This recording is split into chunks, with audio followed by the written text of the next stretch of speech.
Nigeria. This one, he choke. Okay, so in the quest to start winning my baby, you mothers, you understand what I mean. I dropped off my baby and her siblings in the house of my cousin, my sister-in-law. My husband actually went to drop them. That was on the 13th of March, Thursday, 13th of March, and the idea was to pick them up on Sunday after church service. So now, that very Sunday, we woke up, it was already 7, so I told my husband that we are late.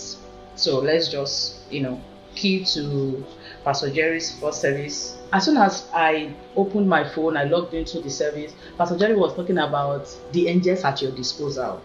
The angels are there. Sometimes we go through a lot in life, and the angels around us, like the angels of God, like, but I'm here, you can send me. But I'm here, I can always, fight the battle for you. That God has actually placed these angels for us to, command them to go ahead of us, to rain fire, that was all he was talking about. I want you to hear this. So these angels that are ministering spirits that are sent to minister to the saints, that is to answer to you. Let me ask you a simple question. This week, did you send any angel anywhere? This week, that as you're looking at me right now, people of God, you love your chains when you don't use the resources of heaven. Did you send an angel here? Anywhere? Did you send an angel? The Bible says, isn't it obvious that all angels are sent to help out with those lined up to receive salvation?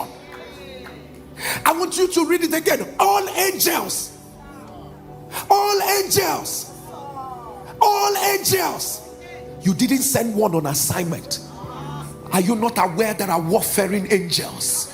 Are you not aware there are angels that are already angry with what is going on in your father's house, and they are looking, oh yeah, send me now, send me. Are they here? Send me. Send me. There are angels that are angry with some people who are posing as God. Go and ask Herod. And ask Herod, who slapped you? Lift up your right hand, thunder, angels of fire. I want you to shout it like you believe it. Shout, angels of fire. Wherever there is negativity, say, move ahead. Shall move ahead. Now, at the end of our church service, the intention, in fact the plan was, after church we'll head straight to my sister-in-law's place to pick up the children. Now 5 minutes after church service, on our way already, we're walking down, and my husband received a call that I don't understand, but I've never seen him in that state. So after the church service, my cousin's sister called, and the next thing is, brother, so sorry, we lost your daughter, my daughter. I was like, what really happened? Then she started narrating the story. She said the child was playing around 11 thereabouts. Then suddenly the child fell. When the child fell, the child collapsed. So the eyeball became white. The child cannot breathe. The child cannot do anything. She started screaming. So neighbors came around trying to revive the child. They took the child to health center. Health center referred them to a bigger hospital. Then there, everything, as in the child, was gone. She was crying, brother, sorry, we've lost, please be here. In the course of it, my husband has said, what my sister is saying in the nutshell is that we lost Kayla. We lost who? The baby I dropped for me to win so that she can forget, and to have the breastfeeding so I can bring her over to give her proper food. I lost her. Where is it done? Now I turned to my husband immediately and I said, was it today? In fact, I don't even remember the day I heard about sending an angel again. My brain has turned. I said to my husband, was it today that Pastor Jerry was talking about sending an angel? He said, I said, okay, the angel of NSPPD, if there is a God on the altar of fire, it is my own time now. Others are recording their own. I cannot be wasting data. Now you have to go for me. The God that works for Pastor Jerry, the angel of NSPPD. Oh yeah, stand up wherever my daughter is. Go and bring her spirit back to her body. I don't care what the doctor is saying. I am not there to help her. and even if I'm there, I don't know how to do it, but I know you can do it. I was like talking to a point that someone next to me was looking at me, is this one okay? But I care less what people thought about me, because I was now imagining, how will I drop off a living baby? But the plan of the devil was for me to pick up a dead baby. It is not done. So I'm actually on my way to go and pick up a dead baby. A baby I dropped alive, and I'm going to pick her dead. It is not for me. Within 10 minutes, we got to the bus stop where we were actually supposed to pick up another vehicle to their own side, because we actually stay far distance apart. Now, my husband phone rang, and they said that the baby sneezed.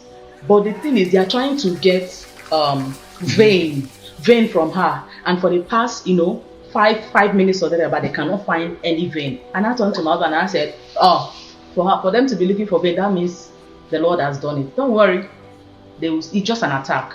They will see the vein. Before we got there, now with the situation I found my daughter, NSPD, and I'm sorry, I couldn't record anything, I couldn't snap anything. I was just shocked.